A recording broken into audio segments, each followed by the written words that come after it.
Hello, j'espère que vous allez bien. Dans le podcast aujourd'hui, nous allons comprendre en quoi les émotions sont essentielles à notre bien-être et à notre santé.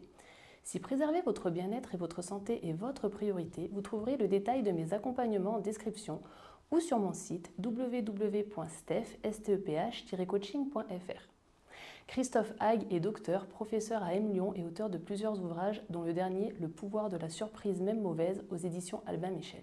Spécialiste de l'intelligence émotionnelle, il va nous expliquer et nous aider à comprendre en quoi les émotions ont autant d'importance dans nos vies. Comment faire pour être émotionnellement intelligent, se protéger des personnes toxiques ou comment ne pas devenir soi-même toxique? Comment gérer ses émotions au quotidien et comment en faire une force? Voici un extrait de ce que vous allez découvrir lors de cet échange. N'oubliez pas de prendre une seconde pour activer la cloche et vous abonner à la chaîne et de prendre quelques minutes pour déposer un commentaire et partager ce que vous avez aimé dans l'épisode. Place maintenant à notre échange. Bonjour Christophe, je suis ravie de t'avoir aujourd'hui au micro de mon podcast. Bonjour. Merci d'avoir accepté l'invitation, c'est très important pour moi de t'avoir aujourd'hui. Tu es professeur, docteur et chercheur à M Lyon. Ouais.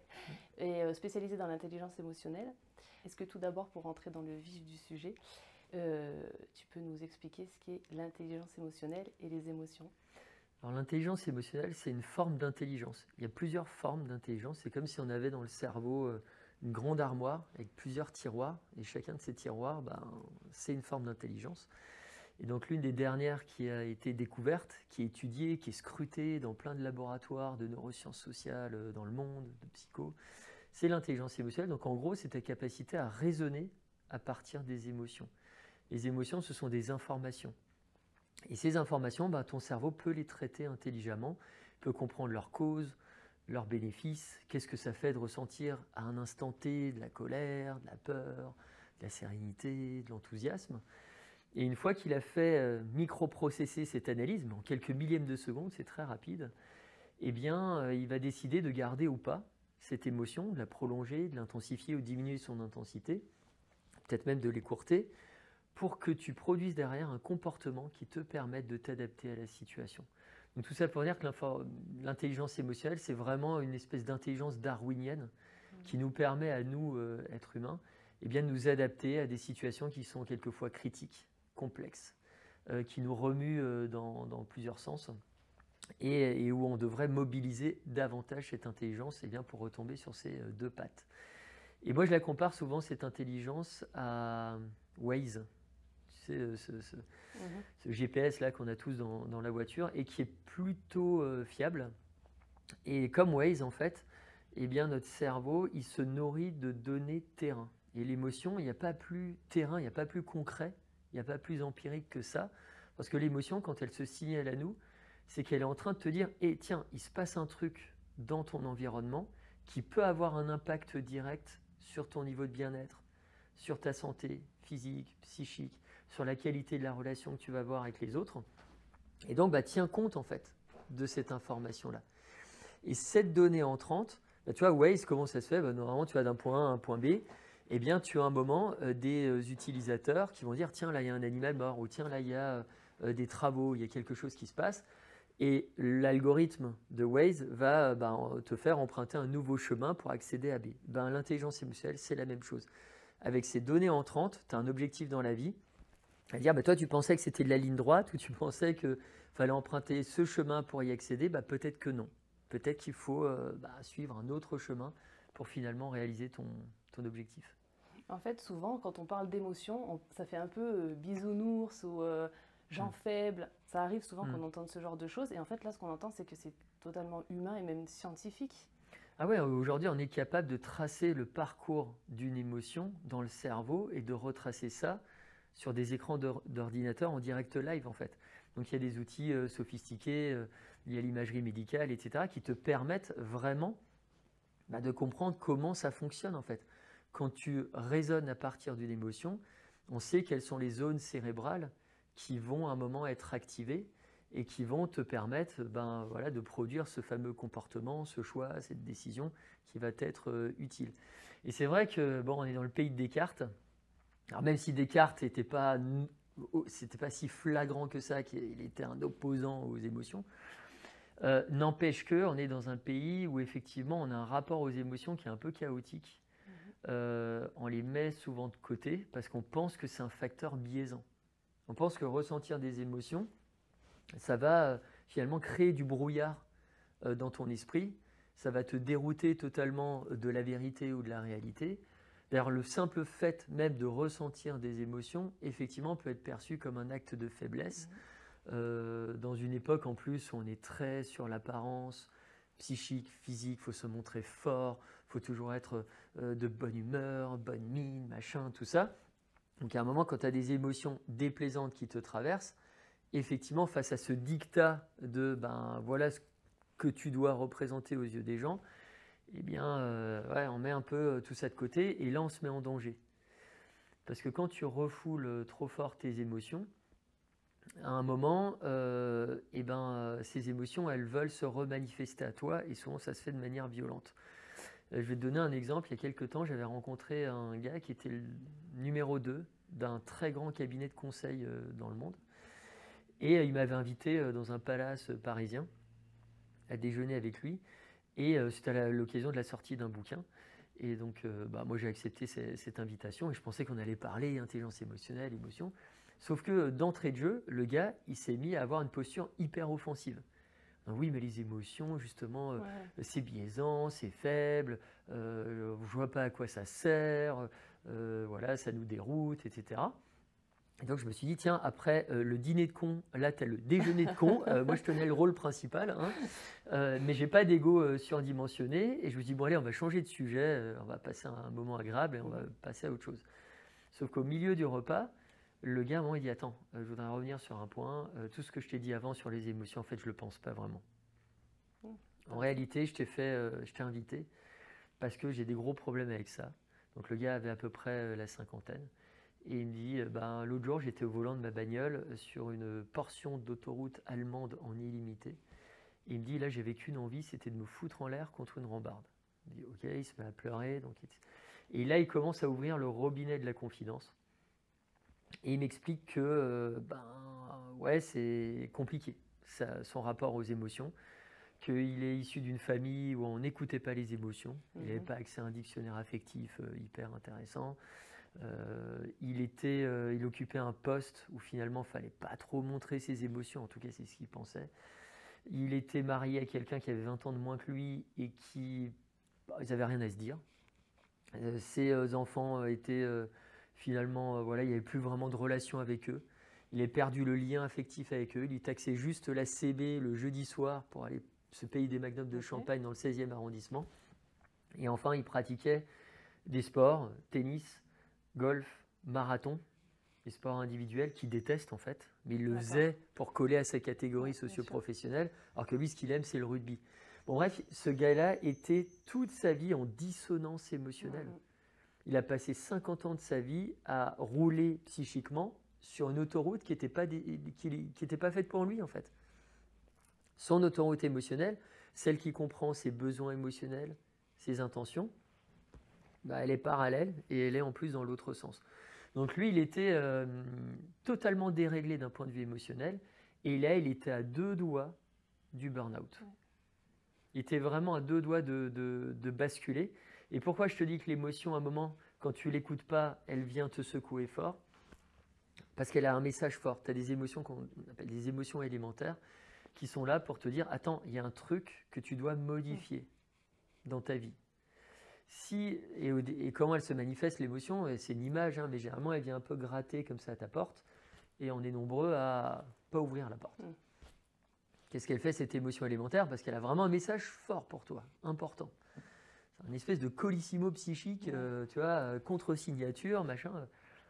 Elle toque un peu plus fort, sauf que le problème c'est que là on continue encore à garder la porte fermée. Et arrivé à un certain moment, l'émotion, elle va tout défoncer à la voiture bélier. Et là, généralement, elle te rend malade pour que tu la regardes dans le blanc des yeux. Et que là, à un moment, tu n'es plus distrait par tes activités du quotidien, par ton boulot, par tes enfants. À un moment, là, tu es malade. C'est comme quand tu es malade avec une grosse grippe, tu es dans ton lit, tu fais rien d'autre en fait que ça. Et bien là, l'émotion, elle t'oblige à la regarder droit dans les yeux et là, tu es obligé d'entendre son message. Et c'était exactement ce qui était en train de se produire pour cet homme-là de 50 ans. Il est arrivé à un carrefour de sa vie où l'émotion finalement était en train de le rendre malade pour qu'enfin il écoute. Il dit, attends, il faut que tu changes des choses dans ta vie parce que tu es devenu ton propre avatar social. Là, juste dans cette histoire, il y a quelque chose qui m'interpelle, c'est que par exemple, là, au départ, il est arrivé un peu en force. C'est comme si tout son mal-être, au lieu d'amener une émotion de tristesse, il amène une émotion de colère. Moi, ça me fait beaucoup penser à mon métier d'infirmière, parce que souvent, j'ai eu des patients qui étaient très en colère, alors en fait, qu'ils avaient très très peur. Qu'est-ce qui fait que... Comment, à un moment donné, il s'est ouvert et il a pu ouvrir justement les soupapes pour se sentir mieux? Est-ce que c'est le fait que... quel comportement, du coup, tu as eu et tu peux conseiller aussi d'avoir aux gens qui sont comme ça en force et qui finalement cachent une autre émotion? Ton analyse, elle est très bonne parce que on pourrait comparer ça à qu'est-ce qui vient expliquer la violence. Quelqu'un qui a un acte de violence, que ce soit physique ou verbal, c'est que souvent, il n'a pas les mots pour exprimer son besoin ou une intention. Et donc, face à cette frustration, il ne reste plus qu'un comportement primaire, donc tu vas taper l'autre. C'est la même chose d'un point de vue émotionnel, c'est-à-dire que quand à un moment, tu n'as pas accès à un alphabet émotionnel, ton dictionnaire émotionnel, ta compréhension émotionnelle de toi, d'autrui, elle n'est pas développée, eh bien à un moment, tu es frustré.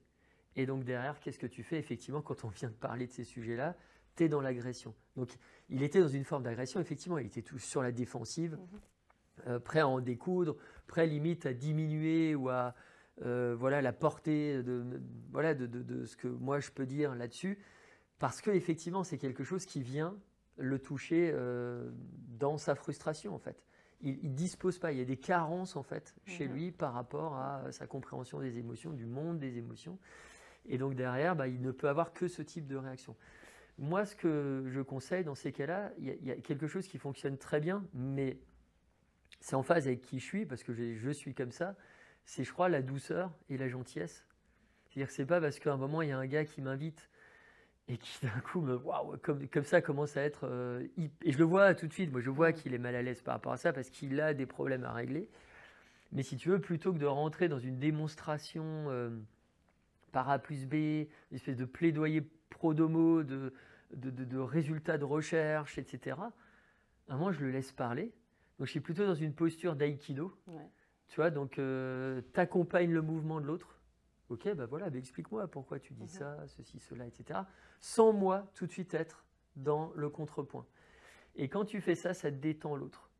Et si tu veux, c'est quoi un conflit? C'est quand tu fonces à pleine puissance et à pleine vitesse dans un mur. Si tu enlèves ce mur, la personne qui a cette colère, cette rage et qui, elle, est à pleine puissance, à un moment, elle trébuche. Et sa colère trébuche avec. Donc moi, quand il a vu que derrière, je n'étais pas en train de m'opposer, mais plutôt en train d'essayer de comprendre, etc., et de manière calme, tu peux être calme, derrière, il n'y avait plus ce mur. Ce mur, il est disparu. Donc, si tu veux, son agressivité a diminué au fur et à mesure. Et puis, au fond de lui, il savait quand même, parce que c'est quelqu'un d'intelligent, donc il allait faire des recherches sur le net. Il a vu qu'il y a des choses qui sont publiées là-dessus. Il a dû se documenter, et d'ailleurs, il me l'a dit après coup. Donc, quelque part, il avait ces notions-là. Simplement, il ne voulait pas les entendre. Donc, je pense que la gentillesse, la douceur permettent de désamorcer pas mal de choses. Et à nouveau, cette posture d'aïkido. On est dans une société où directement, souvent, on rentre comme ça dans un conflit parce qu'on affronte l'autre. On est en frontal. On lâche rien. Si tu lâches rien, ça ne marche pas. C'est les joueurs de poker qui te l'apprennent. Il faut savoir donner pour recevoir. C'est la même chose d'un point de vue émotionnel. Et du coup, là, c'est parce que toi, tu as une faculté d'intelligence émotionnelle, évidemment, mais est-ce que ça s'acquiert? Comment on fait concrètement, là, les gens qui voudraient savoir comment je peux devenir comme ça? Parce que souvent, les gens, ils ont tendance justement à la confrontation, parce qu'ils n'ont peut-être pas les ressources internes de cette intelligence émotionnelle. Comment on développe ça? Dans mes 2 derniers bouquins, tu as quelqu'un que j'aime beaucoup, qui est devenu vraiment un ami, qui s'appelle Pierre-Marie Liédot, et qui est le directeur du département des neurosciences de l'Institut Pasteur. Et c'est quelqu'un qui produit énormément de travaux sur ce qu'on appelle la plasticité cérébrale. Alors, je ne sais pas si tu vois ce concept, mais c'est la capacité du cerveau, dit simplement, à se régénérer, créer des nouvelles connexions synaptiques, produire de nouveaux neurones, recycler des neurones qui n'étaient plus vraiment utilisés, des circuits qui n'étaient plus vraiment utilisés, vers là où il faut, en fait, parce que tu as besoin dans ta nouvelle vie, par exemple quelqu'un qui était aveugle, etc., ou très tôt d'un œil, voilà, il va y avoir après une reconfiguration cérébrale. Donc Pierre-Marie Liédot, dans la lignée de cette femme extraordinaire qui s'appelle Marianne Diamond, qui est une des plus grandes chercheuses, celle qui avait ausculté le cerveau d'Einstein après sa mort, etc., et qui est à l'origine de cette notion de plasticité cérébrale. En fait, ces personnes-là te montrent qu'aujourd'hui, effectivement, on peut développer nos compétences émotionnelles. Parce que par exemple, quand tu produis des nouveaux neurones, tu as différents endroits, tu as 3 endroits dans le cerveau où tu as cette nouvelle production, dont l'hippocampe.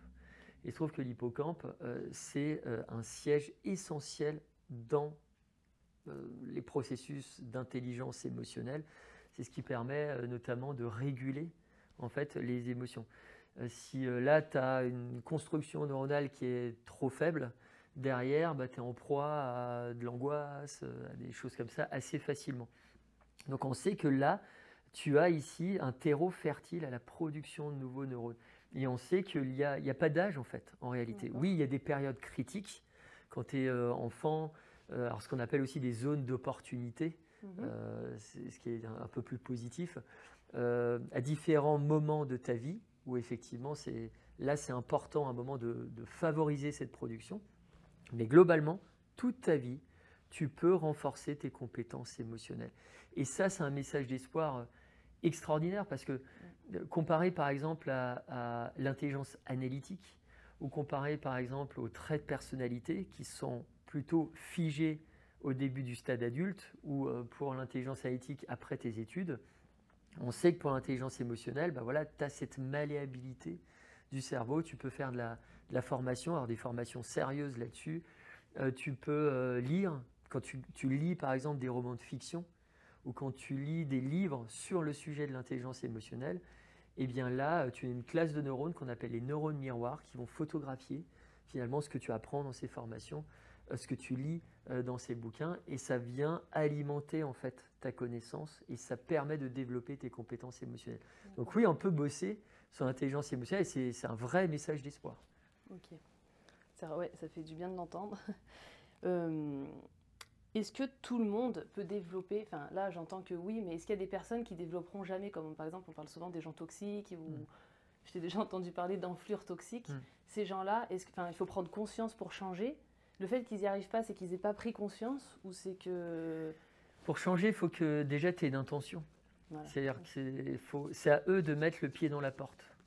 Tu ne peux pas les obliger. Si tu les obliges, le résultat il ne sera pas super.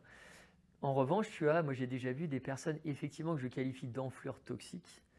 C'est un peu des cousins de ce qu'on appelle les salcons ou les salconnes. Alors attention, c'est pas pour être vulgaire, mais cette notion de salconnerie, elle vient de l'université de Stanford. Tu as un chercheur là-bas qui s'appelle Robert Sutton, qui s'est intéressé à cette classe d'individus. Alors on a tous un pourcentage de salconnerie en nous. Il se trouve que tu en as certains par contre, c'est certifié. Ils sont salcons, salconnes, certifiés. Voilà, c'est-à-dire qu'ils ont un niveau assez important de tout ça en eux. Maintenant, moi, j'ai déjà vu des enflures toxiques. Pourquoi j'utilise le terme d'enflure toxique? Parce que dans enflure, il y a enflé. Donc, il y a l'idée de ça peut augmenter comme ça. Donc, ces personnes-là, en fait, sont des agents pathogènes qui peuvent contaminer fortement les autres avec des émotions toxiques. Qui peuvent te contaminer négativement, facilement. Moi, j'ai déjà vu des enflures toxiques à un moment avoir vraiment une prise de conscience et se dire tiens, quand je regarde dans le rétroviseur de ma vie, je vois que des regrets et des remords, ceux notamment d'avoir fait du mal à autrui pour atteindre les objectifs, d'avoir placé les autres dans des situations d'infériorité, de gênance, de mal-être, etc. Quand ils conscientisent ça très fortement, souvent ces personnes, il y a une espèce d'arrêt sur image. Et dans cet espace-temps, qui des fois peut se refermer très vite, mais dans cet espace-temps, c'est là où ils peuvent avoir l'idée de se dire tiens, je vais peut-être changer quelque chose en moi, ou je vais peut-être essayer de redorer le blason, ou je vais peut-être essayer de me refaire. Et quand ils ont cet état d'esprit, Et ben voilà, là c'est un terreau fertile pour développer en fait ces compétences émotionnelles. Donc non, tout le monde est potentiellement capable de faire bouger les lignes. Après, il y a une question aussi de volonté. Et il y a une question que je me pose aussi, c'est comment j'ai l'impression que les enfants, ils sont hyper connectés à leurs émotions, peut-être sans s'en rendre compte du coup, mais on leur prend un jouet, ils pleurent, on leur rend, ils rient, c'est assez rapide. À quel moment ou comment on explique ça, le fait que à l'âge adulte, on perde, alors que de base, ben, j'ai l'impression que naturellement, on a cette intuition, enfin cette intelligence émotionnelle. Ouais, alors ça c'est c'est plus leur rapport aux émotions. Parce que dans l'intelligence émotionnelle, il y a aussi intelligence. Donc en fait, la capacité par exemple à réguler les émotions, bah, ils ne l'ont pas tout de suite. C'est-à-dire que dans les premières années de leur vie, ils vont déjà se familiariser avec le ressenti et l'expression des émotions dites de base, quand on parle de peur, de joie, de colère, etc. Donc ils vont avoir des stades comme ça. Tu as des stades entre 0, 3 ans, 3 ans, 6 ans, etc. Donc il y a des stades où ils apprivoisent en fait, ils commencent à apprivoiser, ils se familiarisent avec ces émotions, mais ils n'ont pas encore la maturité pour réguler. Réguler, ça ne veut pas dire refouler. C'est dire à un moment, tiens, comment est-ce que je peux utiliser cette émotion pour mieux m'adapter? Comment est-ce que je peux, par exemple, modifier l'intensité, changer d'état émotionnel? Parce que l'état émotionnel dans lequel je suis, ben, peut-être un instant T, ce n'est pas celui dans lequel il faudrait être par rapport à ce qui est en train de se passer. Donc ça, ils le comprennent un peu plus tard. Mais oui, ils ont cette spontanéité, en tout cas en termes d'ouverture à l'émotion. C'est-à-dire que l'émotion, elle vient, il n'y a pas de filtre. Et puis, il n'y a pas de barrière aussi sociale. Il n'y a pas de formulation, de politesse, de choses comme ça qui font qu'à un moment, ils vont se brider. Qu'à un moment, ils vont se dire, attends, quand je reçois cette émotion-là, il faut surtout que je la masque, il faut surtout que ceci, cela. Non, en fait, ils vivent à 100% l'émotion. Et ça se voit, tu le perçois chez eux. Donc effectivement, en termes d'ouverture, d'accès à l'information, eux, ils sont au top. Par contre, ils ne sont pas encore suffisamment matures après pour vraiment traiter cette information et en faire quelque chose de super chouette. Par contre, ils capturent l'info, ils la vivent 100%. Et c'est vrai que quand tu es adulte, bah souvent, tu as plus de mal à capturer l'information ou à être à l'aise avec cette information parce que tu t'es mis des barrières sociales en fait. Ouais. Parce que la société te dit qu'il ne faut pas pleurer dans telle ou telle situation. Parce que la société te dit que, bah, surtout dis pas que tu as peur à un moment. Parce que sinon tu paraîtras faible ou quoi. Donc effectivement, après, il y a une espèce de rapport renversé où on essaie plus de réguler, même si tous n'y arrivent pas. Mais derrière, on perd un peu ce matériau premier, brut. Et tu parles aussi souvent de contagion émotionnelle. Moi, je trouve ça hyper puissant parce que pour avoir pris le métro à Paris, par exemple, on voit qu'il y a une contagion, par exemple. Enfin, on sent que l'ambiance générale, c'est un peu la même. Ou alors, même quand on rentre dans une pièce et que quelqu'un sourit, le pouvoir du sourire est puissant. Mais du coup, c'est comme si tout l'environnement est modifié. Ça marche comment concrètement? Ça passe comment une émotion? C'est rapide? Alors, tu as des travaux qui sont intéressants qui avaient été menés par Hélène Hadfield, qui est une des chercheuses donc à l'université d'Hawaï, qui est une des chercheuses en psycho les plus citées dans le monde depuis à peu près une trentaine d'années. Et ils avaient démontré qu'en fait, les émotions, dit simplement, peuvent passer d'une tête à une autre, d'un corps à un autre, par principalement deux mécanismes. C'est l'imitation spontanée. Tu es en colère ou tu es triste, et je vais spontanément imiter ton émotion parce que je veux rentrer en fréquence d'intimité avec toi. Ce qui fait quand même la survie de l'espèce, c'est notre capacité à créer une forme d'intelligence collective, à s'entraider, etc. Donc pour s'entraider bien, pour avoir aussi l'envie d'aider l'autre, à un moment, il faut que tu sois connecté à l'autre. Donc en fait, ton corps, ton cerveau, mais aussi ton corps, va essayer d'être en résonance avec l'autre. Donc quand tu as une posture corporelle, imaginons, t'es pas bien, tu es triste, tu es avachi, tu as tous les muscles du visage qui sont baissés, tu as une voix avec une tonalité faible, avec un débit ralenti, eh bien, moi, je vais choper en fait inconsciemment ces signaux-là et en attrapant ces manifestations physiques, physiologiques, je vais attraper l'émotion qui va avec. Et donc, je risque de me sentir plus triste que je l'étais avant de te voir. Donc ça, c'est juste pour, effectivement, parce que ce qui fait notre force en tant que genre humain, c'est la capacité à créer cette fameuse connexion. Et l'autre moyen, c'est la comparaison sociale. Donc il y a des études assez intéressantes qui montrent que, par exemple, tu as en entreprise, dans une équipe, tu as les collaborateurs qui vont spontanément imiter finalement les comportements de leur N+1. Pourquoi? Parce que le N+1, leur manager, leur chef, leur boss, quelque part, il fait un peu la pluie et le beau temps sur leur bonus, sur leur promotion, sur leur parcours dans l'entreprise. Donc, tu as plutôt intérêt à scruter l'autre. Donc, ton degré d'attention vis-à-vis de ce supérieur-là, il est juste supérieur à la moyenne. Tu lui accordes plus d'attention peut-être qu'à d'autres personnes.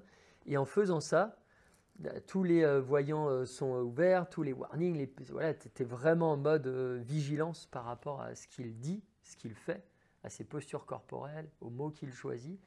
Et donc à nouveau, tu as plus de chances finalement de capturer son émotion. Et ce qui est intéressant dans ce phénomène de contagion émotionnelle, c'est que c'est en quelques millièmes de seconde.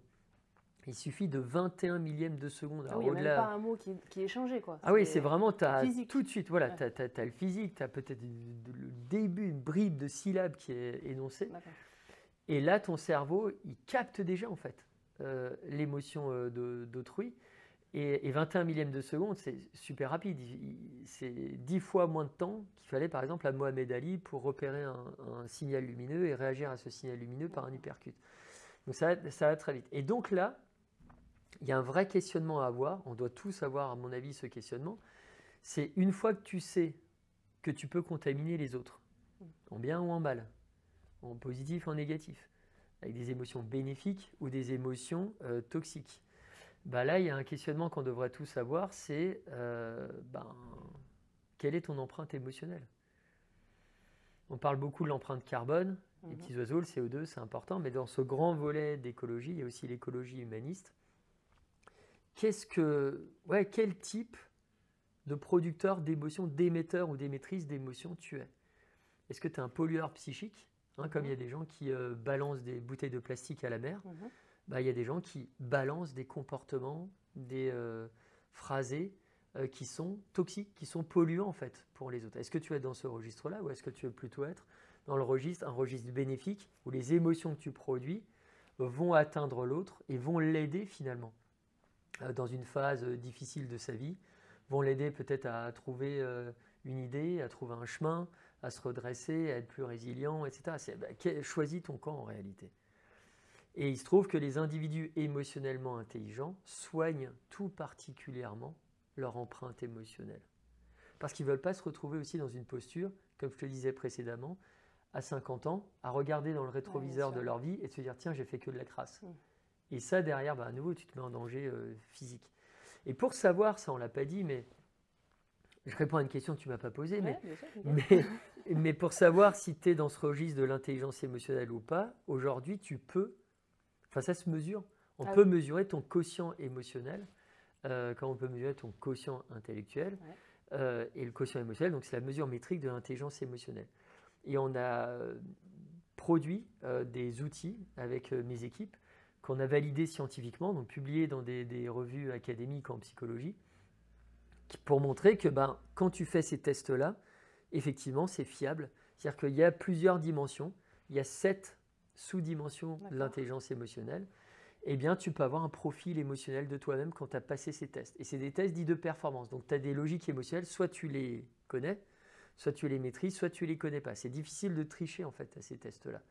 Et quand tu as ta photographie émotionnelle de ton profil à toi, là, tu peux repérer quels sont les points à travailler, quels sont les points à renforcer. Donc, ça te donne en fait ça te donne vraiment un point de départ sur lequel travailler, une base en se disant, ok, là, j'ai des difficultés sur la partie scan corporel, j'ai des difficultés à repérer, par exemple, les émotions que je ressens dans mon corps par rapport à des manifestations physiologiques. Et bien, tiens, je vais commencer à bosser ça. Ou tiens, j'ai des difficultés à réguler les émotions. Et bien, je vais bosser sur cette dimension-là.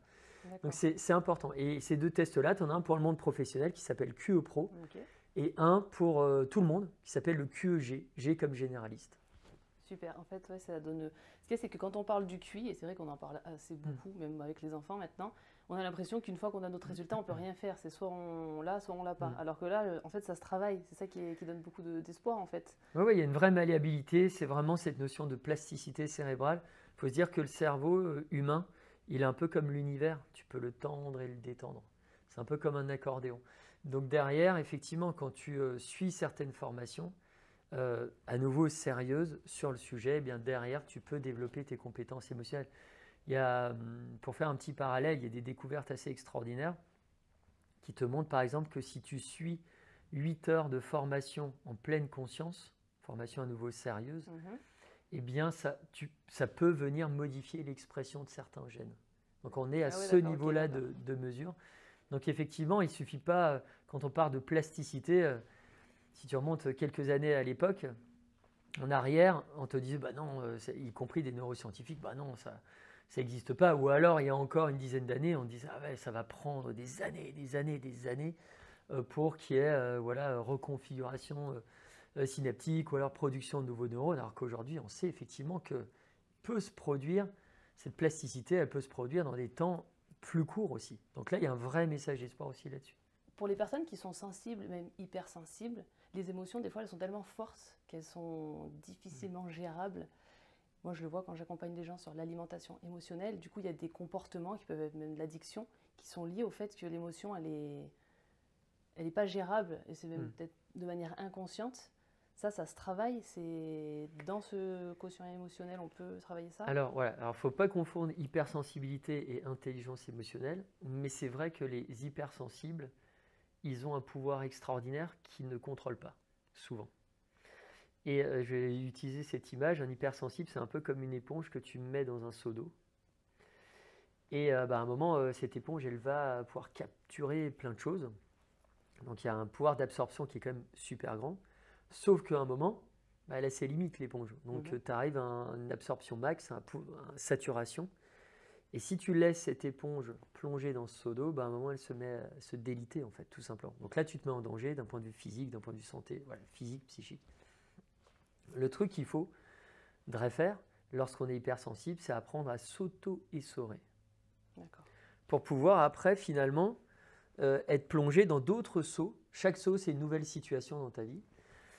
Mais de manière à pouvoir de nouveau être capable d'absorber en fait les informations. Donc oui, quand tu es hypersensible, tu vois des choses, tu captures des informations émotionnelles que les autres n'arrivent pas à capturer. Donc ça, c'est presque, voilà, c'est une capacité géniale. Maintenant, derrière, il y a un trop-plein quelquefois, et dans ce que tu captures en termes d'informations émotionnelles, tout n'est pas bon. Il faut filtrer aussi. Quand je te dis que ouais, les émotions, c'est important, etc., oui, mais des fois, tu as aussi des émotions un peu parasites. On sait par exemple que 9 peurs sur 10 qui viennent te bousculer dans ton quotidien, elles sont fictives en fait. Elles n'ont pas lieu d'être. C'est des décors en carton-pâte. Et le problème, c'est que quand tu n'es pas émotionnellement intelligent, ton cerveau se fait avoir. Et là, il joue au sapeur-pompier et il veut éteindre tous les feux qui se déclarent ici et là dans ton cerveau. Et ça, c'est extrêmement énergivore. Et ça fait qu'à terme, si tu restes sur ces rythmes-là et que tu n'arrives pas à gérer ça bien, au bout d'un moment, tu vas expérimenter des troubles psychosomatiques, troubles du sommeil, troubles alimentaires, troubles digestifs, troubles de l'attention, etc. Donc, ce qui est important, c'est quand on est hypersensible, oui, on est un héros Marvel, on a un super pouvoir. Maintenant, il faut être capable de le maîtriser, ce pouvoir. Et c'est un peu, tu vois, dans les X-Men, il y en a un qui a comme ça des rayons laser et tout. Au début, il détruit tout autour de lui parce qu'il ne sait pas quoi faire de ce pouvoir. C'est trop fort pour lui, c'est surpuissant par rapport à ce qu'il est capable à cet instant de faire. Et à un moment, il apprend à contrôler un peu ce truc. Il pose des lunettes sur son nez. Et là derrière, il est capable de maîtriser ce pouvoir. Donc à nouveau, il ne s'agit pas de détruire, de supprimer cette espèce de super capacité. Il s'agit juste de l'apprivoiser, de la dompter. Et ça, c'est l'intelligence émotionnelle. Donc oui, ça s'apprend. Et moi, j'ai déjà vu des hypersensibles, effectivement, basculer dans le registre de l'intelligence émotionnelle en devenant compétents en termes d'intelligence émotionnelle et en maîtrisant ce super pouvoir, ça change leur vie en fait. Toute cette notion d'émotion, de rapport à l'émotion, est-ce que concrètement, je ne sais pas, scientifiquement, ça peut... Peut-être qu'il y a eu des études, j'en sais rien, ça pourrait améliorer la santé mentale des jeunes qui ne va pas bien du tout, et même tout ce qui est violence sur soi ou sur autrui. Est-ce que de ramener ça, de rapprendre toute cette gestion émotionnelle du départ, ça a un impact, ça aurait un impact? Alors ça existe, y compris en France, mais de manière un peu plus marginale. Okay. Voilà, tu as pas mal de formations en dehors du spectre public, mais même dans le public, il y a pas mal d'enseignants qui aujourd'hui font un travail extraordinaire à essayer d'introduire des notions d'intelligence émotionnelle, même si ce n'est pas forcément au programme, mais ils le font quand même parce qu'ils ont la conscience que c'est important. Aux États-Unis, il y a un grand mouvement là-dessus qui s'appelle SEL, comme du sel de table, Social Emotional Learning. Donc on se sert de ce qu'on sait, des connaissances scientifiques sur l'intelligence émotionnelle, et derrière on introduit ça dès le plus jeune âge dans la formation par des petits jeux. Notamment, on sait que d'ailleurs que le jeu, c'est ce qui permet la plasticité cérébrale aussi en partie. Parmi les autres facteurs, le problème c'est qu'on est dans une société où l'enjeu a tué le jeu, donc bon bref, ça pourrait donner l'objet d'une autre interview. Mais en gros, ce qui est assez intéressant, c'est qu'il y a quelques années, c'est la maman de Lady Gaga, des chercheurs de renommée internationale à Yale qui ont lancé en fait ce mouvement-là, ce SEL. Et donc derrière, oui, il y a des effets directs. Il y a une étude assez récente qui montre que si tu augmentes de 10% le quotient émotionnel des jeunes enfants par de la formation, etc., plus tard, au stade adulte, tu réduirais de 10% les coûts de santé associés à des carences en intelligence émotionnelle qui font qu'on consomme des boîtes d'anxiolytiques, d'antidépresseurs, etc. Donc en gros, tout ce qu'on est en train de se dire devrait être remboursé par la Sécu, parce qu'il y a un vrai impact, notamment sur la conso de boîtes d'anxiolytiques et d'antidépresseurs. Donc oui, et puis il y a plein d'avantages. C'est-à-dire qu'on sait aujourd'hui que quand tu développes tôt aussi cette intelligence émotionnelle, tu fais de ces enfants ou de ces ados des personnes qui sont plus à même d'apprivoiser leurs angoisses. Ils en ressentent quand même un max, notamment lorsqu'ils sont adolescents, et notamment les angoisses liées à leur physique, à leur apparence physique. D'ailleurs, les jeunes filles encore plus que les jeunes garçons. Tout ça, les dictats de mode, la symétrie du visage, etc. Donc, ils se mettent une pression très folle là-dessus. S'ils développaient l'intelligence émotionnelle, effectivement, ils auront un rapport différent à ce type. Alors, c'est un exemple parmi d'autres de peur ou d'angoisse. Et effectivement, ils iraient plus rapidement, finalement, vers là où ils doivent aller, en termes de progression, d'accomplissement de certaines choses les concernant, d'épanouissement personnel. Donc, le plus tôt, le mieux. Mais l'avantage, c'est qu'il peut y avoir des séances de rattrapage avec la plasticité cérébrale. On peut rééduquer émotionnellement les gens à tout âge, jusqu'à dégénérescence cérébrale. Mais... Bien sûr. Et est-ce qu'en tant que parent, vu que apparemment c'est pas encore trop en vogue dans le système scolaire, en tant que parent, concrètement, pour les mamans qui nous regardent ou les parents qui nous regardent, comment nous on peut faire au quotidien, ou je sais pas, pour justement développer cette capacité-là sur nos enfants? Il y a plein de choses à faire, mais je crois que la première, c'est déjà la verbalisation. C'est-à-dire que quand tu as un moment, parce que souvent les gens ont peu de vocabulaire émotionnel. Quand tu leur demandes de citer des émotions, ils vont te citer les émotions de base et ça s'arrête là. Alors que tu vois, le panel, tu as énormément d'émotions. Déjà leur apprendre ça, leur apprendre aussi leur rapport au corps. Tiens, quand tu ressens tel ou tel type d'émotion, voilà ce que ça modifie chez toi. Quand tu es en colère, il y a quoi? Oui, quand tu es en colère, tu as les sourcils froncés, tu as la mâchoire serrée. Quand tu es surpris, tu as une bouche en haut, tu as les yeux écarquillés, etc. Le simple fait, dès le plus jeune âge, de verbaliser, d'avoir un jargon émotionnel, et bien là déjà, on augmente quelque part l'épaisseur du dictionnaire affectif de l'individu. Et souvent, on le disait précédemment, mais avoir le vocabulaire, ça permet déjà une meilleure compréhension. Et à partir de ça, on peut à chaque fois aller beaucoup plus loin. Après, il y a des exercices en termes de respiration qui sont possibles quand on parle de cohérence cardiaque, etc., pour permettre de faire baisser la tension. Et puis après, il y a plein de conseils qui fonctionnent. Je t'en donne un comme ça. Mais moi, je travaille avec des gens qui sont dans des univers un peu, quelquefois, pas classiques. Et une personne avec qui j'ai bossé s'appelle Captain Hawk. Donc, c'est une star de la télé américaine. Son vrai nom, c'est Michael Hawke. Mais Captain Hawk, béret vert, ancien membre des forces spéciales, master en psycho, il parle 7 langues, etc. Et Michael Hawke, il a un petit conseil comme ça qu'il nous donne et qui est aujourd'hui vérifié par des travaux en neurosciences sociales, c'est que par exemple, quand tu es face à un problème qui te taraude, qui est un peu complexe, et ça, on peut expérimenter ça à tout âge, eh bien, plutôt que de penser le problème dans ta langue maternelle, ce qui semble pourtant le plus intuitif, et bien, essayer de le penser dans ta deuxième langue. Donc, where is Brian? Si tu cherches vraiment où est Brian, bon là on a tous la réponse. Mais en gros, c'est pose-toi le problème, mais dans ta tête, c'est pas une voix projetée, hein, c'est un dialogue interne avec toi-même. Pose-toi la question dans cette deuxième langue et essaye de répondre à cette question dans cette deuxième langue. Et bien en règle générale, ça permet d'avoir moins de bruit. Parce que si ta première langue c'est le français, on sait que souvent on a des tournures de phrases, il y a des mots Parce qu'en fait, il y a moins de mots, on va plus à l'essentiel, c'est voilà, ça il y a moins de mots à dispo, pour le coup, dans ta deuxième langue. Et là, tu restes connecté au matériau premier. Et là, tu as un ressenti qui est vraiment cette émotion du terrain qui te donne la direction vers laquelle aller. Donc ça, c'est un truc qui est assez simple.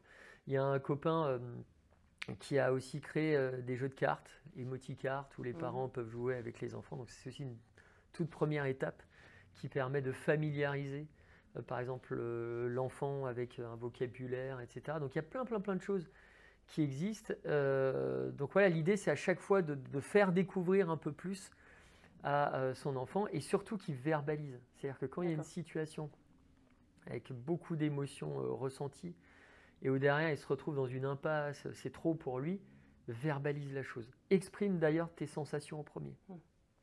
Si les mots ne viennent pas, si l'explication de texte ne vient pas sur vraiment ce que tu ressens d'un point de vue psychologique, commençons par ce que tu ressens d'un point de vue corporel. Mais ça, c'est très vrai parce que des fois, ça arrive qu'on ne se sente pas bien. Il suffit juste qu'on arrive à nommer ce qu'on ressent, qu'on se pose, et tout de suite, déjà, on sent un...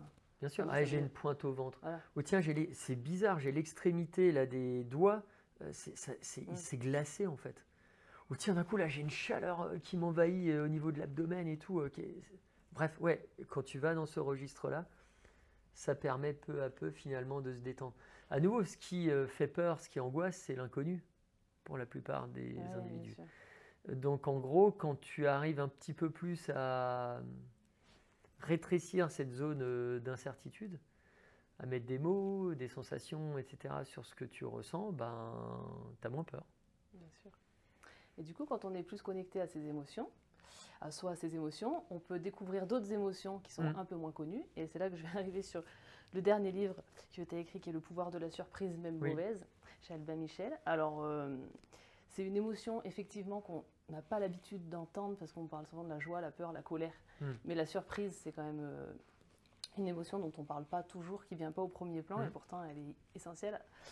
Moi, quand j'ai lu le livre, juste pour la petite anecdote, mais j'ai lu le livre et du coup, au tout début, dans les premières pages, tu parles d'une rencontre où tu es parti un petit peu les yeux bandés, entre guillemets, dans un lieu. Et c'est dans les toutes premières pages et je peux dire que j'ai été surprise parce que du coup, ce lieu-là, c'est le lieu de mon mariage. Donc du coup, je lis les pages et donc je me suis posée donc quand tu même confirmes que c'est un beau lieu. Magnifique. Et du coup, je me suis dit, waouh, et ça m'a fait ce truc de surprise. Et c'est vrai que sur le coup, je ne me serais pas trop attardée dessus. Mais comme là, c'était le sujet du livre, j'ai dit quand même, je vais regarder ce que ça me provoque.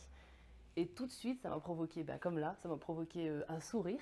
Ça m'a ramené à des émotions de ce jour qui est l'un des plus beaux de ma vie. Et tout de suite, ça m'a fait partager du coup avec mon mari. Je lui dis, regarde, c'est dingue dans le livre, etc. Et puis comme une connexion entre nous deux, c'est pas factuel, mais du coup de me dire, voilà. Du coup...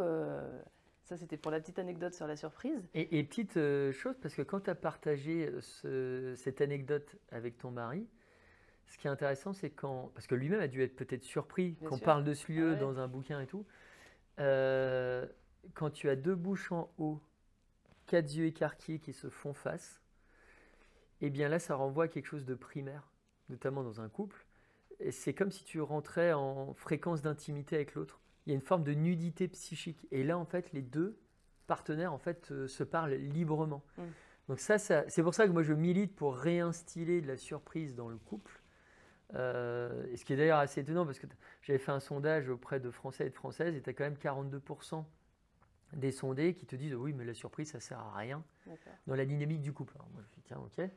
Et après j'avais vu un autre chiffre qui est 46%. 46% c'est le taux de divorcialité en France. Ah ouais, ok. Donc je me dis qu'il y a peut-être un pont entre ne pas injecter de la surprise dans le couple et peut-être, bon après il y a d'autres facteurs, mais ouais peut-être à retravailler auprès des Français et des Françaises le rapport à la surprise. Mais oui ça te permet à un moment de rentrer aussi en connexion avec l'autre et c'est pour ça que c'est important d'en produire pas mal de la surprise vis-à-vis de l'autre pour systématiquement finalement aussi avoir une mise à jour entre guillemets des cartes d'amour avec l'autre. Parce que quand effectivement tu es sous l'égide de la surprise, bah, tu as plus tendance quelque part aussi à verbaliser des choses que tu n'aurais pas verbalisées comme ça. Donc l'autre, bah, il prend de la connaissance, il dit « Ah ouais, tiens, là il a évolué sur ce point-là. » Ou « Tiens, ça ce qu'il aimait avant, bah, maintenant il ne l'aime plus. » Ou là il y a peut-être de nouvelles envies, il y a peut-être de nouveaux projets, etc. Bah, c'est souvent dans ces momentum de surprise que l'autre se révèle à son partenaire. Et c'est important de faire la mise à jour parce que la personne avec qui tu es n'est plus la même que quand tu l'as rencontrée il y a 10 ans, 15 ans, 20 ans, etc. Il y a eu une évolution. Et si tu ne comprends pas cette évolution, tu mets en danger ton couple. Et du coup, c'est vrai que dans le livre, à un moment donné, tu dis que ça active le système nerveux parasympathique. Je l'ai ressenti, parce que du coup, ça fait un bien-être. Du coup, concrètement, sur le bien-être, sur la santé, ça a quel impact? Ouais, alors quand tu ressens de la surprise, effectivement, tu as ce système nerveux qui va s'enclencher, ton organisme, il va être préparé à de la relaxation. Donc tu vas avoir effectivement tes rythmes respiratoires, cardiaques qui vont ralentir, ta pression artérielle qui va baisser. Alors tu as l'appétit sexuel qui va augmenter, je ne te pose pas la question après de ce qui a été l'effet après la surprise, mais il y a effectivement un vrai impact sur la santé physiologique. On sait d'ailleurs que quand tu ressens par exemple de la surprise au cube, de manière régulière, c'est ce qu'on appelle de l'émerveillement par exemple. C'est quand tu es fortement impressionné par un événement. Ben là, tu as des chercheurs de Berkeley qui ont démontré que ça va diminuer la production d'interleukine 6. Donc ça, c'est des molécules qui sont fabriquées par les lymphocytes. Ah bah, c'est très bien, ça te permet de défendre, c'est des mécanismes de défense de l'organisme. Sauf que quand on produit trop et de manière chronique, là, ça devient un désavantage. Et là, ça peut amener, par exemple, à des inflammations aiguës, chroniques, même à des risques de cancer, etc. On sait que quand tu ressens aussi de la surprise, même mauvaise, tu vas booster en fait tes mécanismes d'apprentissage. Il y a des études qui ont été menées, par exemple, par des chercheurs du MIT sur des rats de laboratoire et qui montrent que quand tu les surprends, plutôt négativement, plusieurs fois, eh bien, ça va venir modifier leur fonctionnement cérébral parce que tu vas produire notamment de la noradrénaline. Et il se trouve que quand tu fais ça, derrière, ça vient booster, et c'est un peu la conclusion de la recherche, ta soif de compréhension.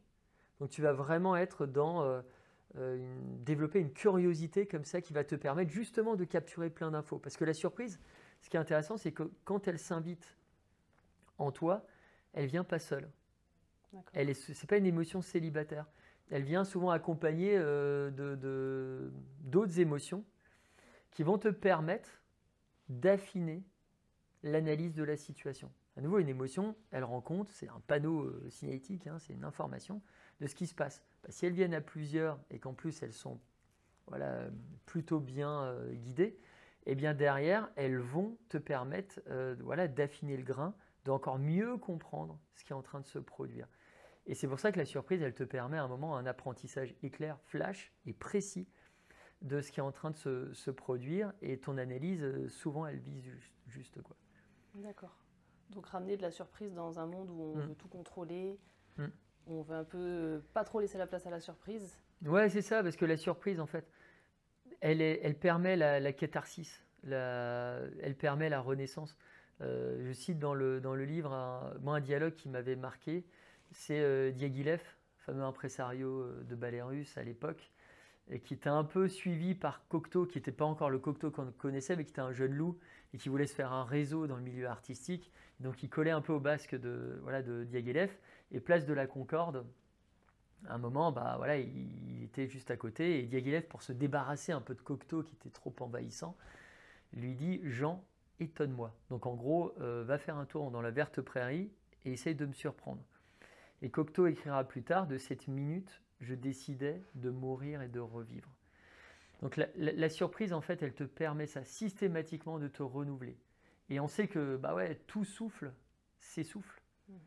Donc la surprise, c'est cette pièce que tu mets dans la machine et qui te permet à un moment de retrouver de l'élan vital, de la motivation, une forme d'envie, l'envie d'avoir envie, bref, enfin, le sel de la vie, en gros. Donc c'est une émotion qui te met aussi en mouvement. Donc c'est là où elle est hyper intéressante. Et d'ailleurs, un des parrains du livre, qui est Edgar Morin, disait la chose suivante, il disait c'est l'étonnement, la surprise qui nous oblige à évoluer. Et d'ailleurs, 70% des Français et des Françaises sont d'accord avec ça. Oui, il y a vraiment quelque chose d'évolutif. Sans ça, compliqué de se transformer, d'évoluer dans la vie. Dans le podcast, j'ai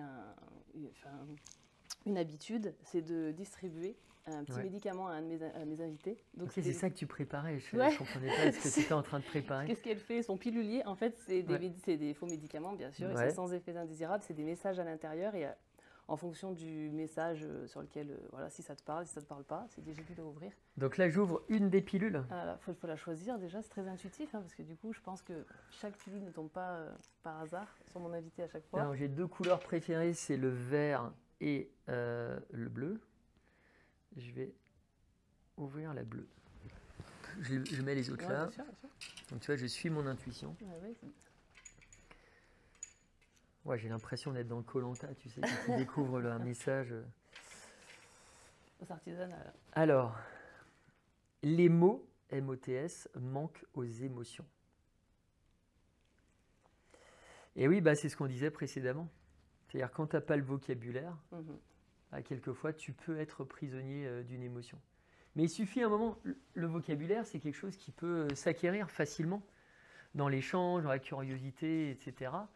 Et souvent les gens, et ça c'est une sensation que j'ai, se retrouvent dans des impasses quand à un moment émotionnellement ils ne savent pas ce qui est en train de les dominer, ou ce qui est en train de se produire en eux.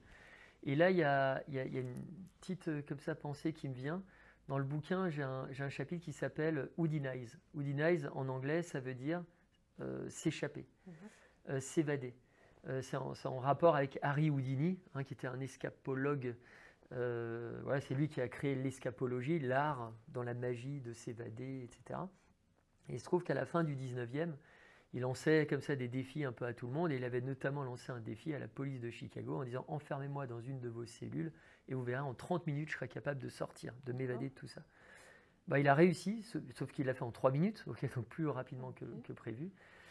Et il avait un truc en fait. Il avait mis dans sa gorge, il avait un petit morceau de ferraille, il avait appris ça d'un gars au niveau du cirque. Et donc il a pu comme ça se décadenasser de ses chaînes, ouvrir la porte, tout ça. Tout ça pour dire que Houdini, en réalité, il n'était jamais vraiment prisonnier. Même quand on le jetait dans l'eau, il n'était jamais vraiment prisonnier parce qu'il avait toujours une ressource en lui.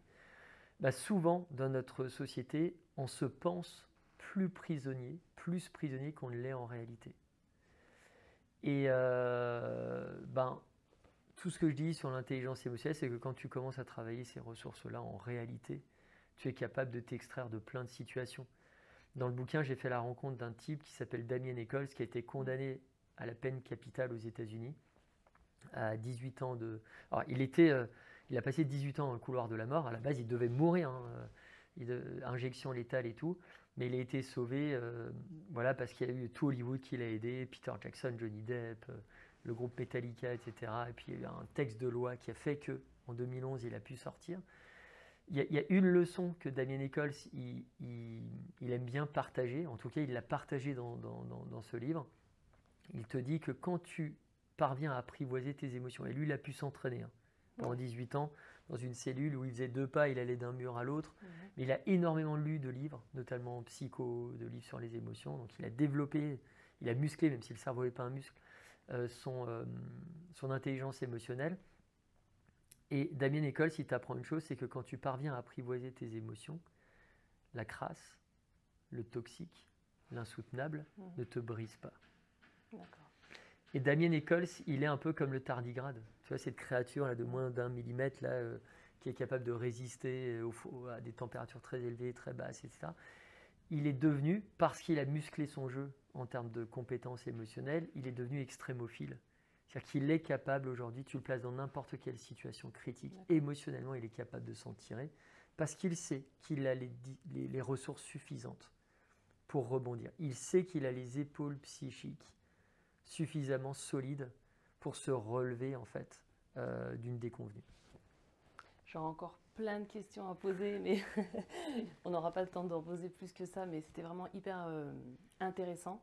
Merci beaucoup pour avoir rendu l'inaccessible de toutes ces études, de toutes ces recherches, accessible et avec une facilité déconcertante pour nous tous, donc sur tout ce qui est l'importance de l'intelligence émotionnelle et des émotions pour le bien-être. Et ça donne un message d'espoir aussi et de positivité sur les ressources qu'on a chacun individuellement pour changer le collectif. Donc merci beaucoup. Merci à toi.